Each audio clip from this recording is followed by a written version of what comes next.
Hola, tengo 59 años y nací en el llano That's de my México. mom, Gabriela. She's from a very small town in Guerrero, Mexico, and we are recording this in the place we find ourselves the most when I visit, the kitchen. Mi mamá vendía pan y yo le ayudaba también. Ya cuando crecí me vi como los She's 13 telling me about años, some of her first memories with 12, food and que being in the también kitchen. ayudaba, que She me would enseñó help her mom bastantes make bread and cosas, tamales so como that they could vendíamos sell. pan, vendíamos tamales, porque me crié en el rancho y mi niñez era muy bonita. Here in the kitchen with my mom and our family's favorite spot, we reminisce about her childhood in Guerrero. This kitchen has seen 4 generations of us laughing, crying, and sharing meals, making it a living snapshot of our family's story. Everything since as far back as I can remember always started and ended here. Whenever friends or family dropped by, my mom would instantly whip up something tasty, and the ketchup session would kick off around a warm meal. This is where she taught me how to cook simple meals before I moved out because she didn't want me to eat fast food all the time. Some of the most important conversations I have ever had were in this kitchen, and now some of my fondest memories are here. As a kid, I remember those moments when she was in the kitchen cooking our dinners. Those sounds, smells, the taste of her food, and the feeling that it gave me. It was a feeling of being safe and cozy, especially on Friday nights. Friday nights involved a special weekly tradition, a trip to the local Blockbuster video store. It would have a great selection, right? My brother and I would Right. usually Over run to the wrestling 10,000 section and videos, pick out a 3 pay-per-view event that had just come out on VHS. My dad would find a classic from Mexican cinema. It varied each week, but often it was a movie featuring La India Maria, a character made famous by the talented Maria Elena Velasco.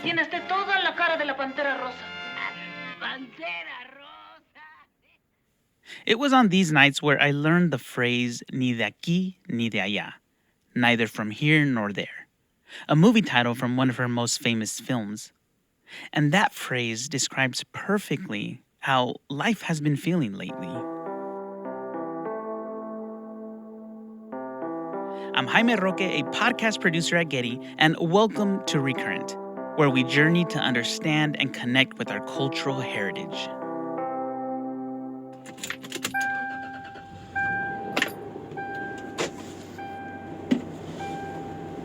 Where do I start? This is it, and I'm numb.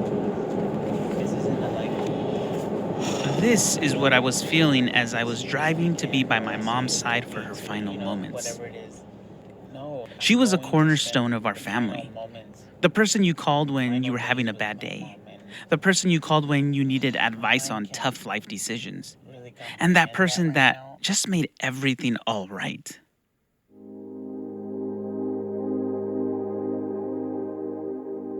My beautiful mom passed away in May of 2023, about a month after I started working at Getty. And since then, life hasn't looked the same. This new reality I am living in without her has changed the way I look at life. Small moments with my family are now big moments that I want to preserve. Past memories are now my most treasured memories. And I am always looking for ways to stay connected to her and the traditions she left me with. Since starting at Getty, I've learned a lot of new concepts and things that have helped my new outlook on life. One that came up often is cultural heritage. But what exactly is cultural heritage? Well, let's Google it. Okay, so Wikipedia says cultural heritage includes both tangible things like buildings, monuments, landscapes, archives, books, artworks, and artifacts, and intangible elements like folklore traditions, language, and knowledge inherited from past generations. So if you think about it, almost anything can be your cultural heritage. I'm thinking about those quirky songs our parents or grandparents used to sing, the ones we find ourselves singing now to keep their spirit alive, or those unique family traditions that have been passed down through the generations, or that special meal that's always made for big celebrations. This got me thinking back to those moments in the kitchen with mom. Are her tortillas considered cultural heritage? No, but the only thing I remember about Doña is that every time she would make tortillas de harinas when Jimmy would come. That's the only time, because let's make them. Because I was the only one that ate them. This is a typical conversation in my family when we are trying to figure something out. We all have something to say. It's my two brothers, Jonathan and Junior, my Aunt Letty, who is my mom's younger sister, and my niece Amanda, the oldest of the grandchildren. And we are gathered in the most used and most important room in my parents' house. We're making tortillas and we're adding the warm water. She only used this, a little bit of this, and that's it. She didn't use oil. She will not use oil. But that's fake. It's fake. It's not real. We are trying our best to get these handmade flour tortillas just right, like Mom used to make them. Food, it's a piece of our past, often connected to family, that also is very in the moment. Right? This is Suzanne Joskow, an artist, curator, and archivist. Her work with Community Cookbook Archive Los Angeles highlights how food serves as a bridge between generations, offering a tangible link to our heritage and community. And a lot of my work deals with archive and how do we represent and think about place. And one of my projects, the Community Cookbook Archive Los Angeles, is a collection now of over 400 Los Angeles-based community cookbooks.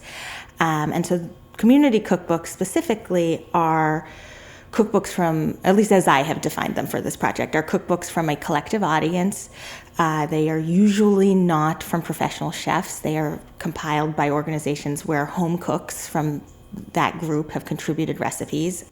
That's actually a really important aspect of them for me because they are documents of the way we cook at home. I met Suzanne at an event called Archives Bazaar at the University of Southern California. This year's theme was, fittingly, food. And you can make it again, and it's in some ways exactly the same, and in some ways completely related to the moment in which you make it the next time, and it's very much of the present. And so I think that's kind of what cultural heritage is as well, is that it's not just something from the past. It's something from the past that we have in this moment now that informs our lives now and the way we live. My first memory of food being more than just that was when I was 8 years old. I was in Mexico and it was my first exposure to Dia de Muertos, Day of the Dead. I remember not knowing what was going on, but really liking the experience. My cousin became my guide for the day as we wandered around my grandparents' little town. He showed me around the cemetery, pointing out the bright marigold flowers on the tombs. We went into people's houses to see the altars with photos of their loved ones. He explained the meaning of the pictures, and what really caught me off guard, the meaning behind the food and drinks placed on the altars. That was the moment I first understood that my family's traditional foods can be a powerful way to stay connected to our ancestors. That the traditions I grew up hearing about were a part of something way bigger, this huge concept I now know as cultural heritage. That's what cultural heritage ultimately is, right? It's a gift from the past. And I think Here's Suzanne again. It's a conversation with the past. And I think food can do that. It can bring us back to a moment in time. You can learn something new about the past through trying to recreate food memories. I mean, I think a multisensory cultural heritage. Food can transport you through time. In addition to her ever-growing and multicultural archive of cookbooks, Suzanne thinks a lot about how cooking has become even more central to family life. Now, I think the kitchen in the home, you can see it just even in how the kitchen has become so central in design of the home now. Back at work, one of the first people I met with to learn more about this topic was Mallory Frenier, the Special Collections and Archives Librarian at Cal State Northridge.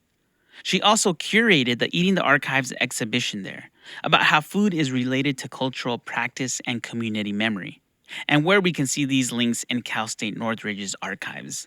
Certain cooking smells, certain tastes will take you back to a specific time and place. And so it's like these very, using your other senses other than sight to just see, and so sense memory in that way is very tied to food. I've been asking people as I was working on this exhibit, like, what does nostalgia taste like for you? Nostalgia. Lately, it has been hitting me hard. My mom and dad came to this country while still quite young, 18 and 20. So I'd like to think that every time my mom came to eat at El Sazón Guerrerense, her favorite street vendor, she was transported back home to her childhood years in Guerrero, even if for a moment. ¿Si se puede para comer aquí? Sí, métete abajo de la carpa si quiere. ¿De la carpa? Cualquier parking. Ok. ¿Qué le voy a dar, mi corazón? Quesadilla, taco, guaraches. Es que me da 2 tacos y una quesadilla Los tacos de asada. La quesadilla de asada. Todos de asada. Ah, okay. Todos 2 tacos de asada y una quesadilla de asada. ¿De tomar? Tomar tiene una jamaica. I remember coming to eat here at El Sazón Guerrerense for the first time with my mom, just the two of us. It was after a day spent in the jewelry district. My parents were jewelers, so a lot of my childhood was spent in downtown LA, just roaming, exploring, and waiting for them to be done with business. But afterwards, we always went out to eat, and those were some of my favorite times. Ok, muchas gracias. Oh, so good. Esto es para usted. Gracias, que Dios me le dé más. Pregunta, ¿los dueños son de Guerrero? Sí. Sí. I got to talking with the owner the other day, and we quickly got into stuff about our shared heritage and all the memories tied to that. When I brought up about how much my mom loved this spot, we found out we had even more in common. He told me his wife is from Guerrero, and it's actually her mom who makes sure the food here tastes just like back home. That's why my mom was so into this place. It was like a taste of her own childhood. And that's why I like coming to this place. Eating here with my mom, we talk and laugh, and those memories, that simplicity is why I keep coming back. It's like for a little bit, life is just as easy as another great afternoon eating with mom. So talking with the owner showed me how strong the connection is between our personal stories and our cultural background. The food here isn't just about eating, it's a story about where people come from, their memories, and staying connected to their roots. My mom's love for this place wasn't just about liking the food, it was about feeling close to where she came from, and that's something that she passed on to me. I've come many times since her passing. Most of the time, it's just me, alone. So this street place may be just another street place to someone else, but for me, it's what nostalgia tastes like. Nomás miramos arriba. Dice, son guerrerenses por eso, ya. Maybe we need an actual roller. That is a roller. No, I know, but like with the handles. Oh. Here we are again, still trying to make flour tortillas like mom would make them. When we realized that the old rolling pin she has had for as long as I can remember is older than my younger brother. So that roller's probably, that's older than Jonathan. Over 30 years old. I asked myself why I felt so many feelings when I saw this rolling pin. Then I realized the stuff in my mom's kitchen isn't just stuff anymore. I mean, there's information infused in like your mom's kitchen items. What did she choose to use, and how did she learn how to use those things? Here's Mallory again. One of the things in the exhibit over here, what I was thinking about, how do we learn about food? Both as a sense of like our identity and also how do you cook? Who taught you that and how is that information passed down through generations? And, a lot of it has to do with oral traditions. If you don't write down the recipe, if you don't record someone making your favorite dish, it's hard to capture that without having the foresight and thinking ahead of like what will be valuable to my family. And you don't even have to think in like a greater cultural context. It's just like, what do you need to pass down? And pan. Oh yeah, man, you said my mom would make donuts? Yeah, she would. I remember she would make the As we struggled to figure out exactly how my mom made the flour tortillas taste so good, The pan. we all wished she was here to tell us. It saddens me a bit that despite all the tech we have, we never thought to record her process or even jot down her recipe. Yet somehow, I feel like this moment with my family is exactly how she'd want us to remember her. Together, laughing, reminiscing with remember when stories, and all of us sharing stories about her life. There's this saying from my culture that's more meaningful to me now than ever. El recordar es volver a vivir. To remember is to live again. And that's precisely what we were doing. Me try it? Yeah, and a little bit. Hold on, what are you doing? We're putting butter. Okay, so I set everything up, and now Sayla and I are going to try to make them. I don't know how this is going to go, but here we go. Sayla, do you want to help Daddy make tortillas? Yes. I know. That sweet voice is my 1.5-year daughter, Sayla. Sayla's heritage is American, Mexican, Iranian, and Armenian. Her life is going to be filled with a smorgasbord of flavors, food, music, art, and media. She's lucky to call LA home where all aspects of her are celebrated. This city is so good at blending cultures like hers into exciting new creations.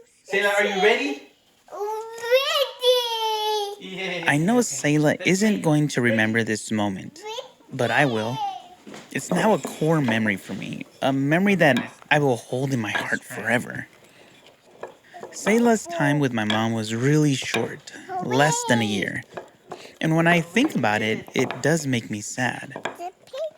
But my mom lives through me, through the customs and traditions she taught me that I am now teaching my daughter. Let's try it. So Sayla may not physically get to know my mom, but she will definitely know and learn about her in every way possible. She'll hear stories about her grandma and grandpa and how they came to this country, worked hard in the fruit fields of the Central Valley, and eventually opened up a jewelry business that is still open and thriving today. She'll listen to the songs that her grandma sang and listened to, and eat her favorite foods. This is how Sayla will have her connection to the past, and how it will become present in her life. Okay, let's try it. Rainbow. Hooray! Hooray, we did it! In a way, this is the perfect way to end. Me and Sayla in the kitchen, bonding and talking, just how Mom and I would do. Everything always started and ended in the kitchen. And it's fitting that this new beginning is in my kitchen. Exploring our cultural heritage is all about being curious, wondering where we come from and what kind of legacy we're a part of. Sometimes something as simple as a family recipe can open up doors to this wider picture of our culture. And now, leaving my mom's kitchen behind, I'm setting off on this adventure to discover the amazing cultural heritage stories all around us that we often don't notice, yet make an impact. We'll check out everything from murals that tell our history in the middle of Los Angeles, to ancient sacred sites echoing with the voices of indigenous peoples, to the local barbershops buzzing with stories from generations of folks in the community. So let's explore together and see what we can gain by keeping the past present. ReCurrent was written and produced by Jaime Roque, audio production by Jaime Roque, with creative support from Zoe Goldman and Caitlin Schamberg. Our executive producer is Christopher Sprinkle. Special thanks to Vicente and Gabriela Roque for their sacrifices and unconditional love while on this earth. Mom, Dad, you continue to live through me. Los amo.